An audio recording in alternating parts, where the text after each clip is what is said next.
There's no question that they could not have consolidated their revolution without the capitalists. Absolutely not. Absolutely not. They had too many enemies. Not only outside enemies, the White Russians. The Ukrainians themselves were not particularly happy. All your ethnic groups in Russia were not particularly happy with the Bolsheviks. They could not have won without Western assistance. There is no question about that. Then they were starving. The factory, they couldn't operate the factories because the Bolsheviks shot all the managers and the technicians. Either that or they left Russia. The factories were closed down. Russia was starving. By 1922, Lenin himself said the end has come. They had no food. They had these closed down plants. The plants were not destroyed in the revolution. That's what the textbooks will tell you, including Kennan, the State Department expert. He says the Russian factories were destroyed in the revolution. They were not destroyed. Why? Because I've seen the photographs after the revolution, and they're right in the Hoover Institution Tower. There are these massive boxes of photographs of Russian industry after the revolution. They could not operate the plants. So what do we do with Averell Harriman and the Chase Bank and National Bank and our old friends on Wall Street? They go in there, and of course the Hoover mission to feed Russia. We go in there and we have these 250, 300 concessions in which American companies went into Russia, and they started up the idle plants. Averell Harriman took the manganese concessions, Arm & Hammer, Occidental Petroleum took the pencil factories and the asbestos plants. And all these top capitalists went in and they got Russia going on behalf of the Bolsheviks, because the Bolsheviks had either shot or kicked out all the people who could run, all the Russians who could run the plants. Another point, the Tsarist industry was at a very high level. Your textbooks will tell you that Tsarist industry was backward. It wasn't until the Soviets came along that it began to make progress. This is absolute nonsense. The Russians in 1913 had two indigenous Russian vehicles, Russian automobiles.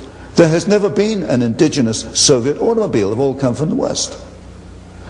The Tsarist Russians produced an airplane in 1916 with a wingspan longer than the 747. This is not known today. It's just wiped out history. Technologically, the Tsarist Russians were at least on a par with the rest of the world. They only began to decline when the Soviets took over. And then you've got the long history from that point onwards, how we got the first five-year plan, 1929, 1933. I look at the first five-year plan, I look at every plant that was built in Russia at that time. Every single plant was built by a Western company. Not one single plant was built by the Soviets. You name any plant, if there are any Russians here from way back, you name any plant in the first five-year plan, and you know as well as I do who built it. It wasn't the Soviets, it was a Western company.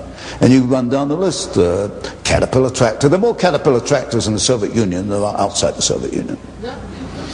Ford Model A, Ford built the Gorky plant. And as soon as the Ford engineers left, they started to turn out military vehicles. You name it, in the first five-year plan, every single plant was built basically by American companies, but a lot of British, French, and German and Japanese were in there too.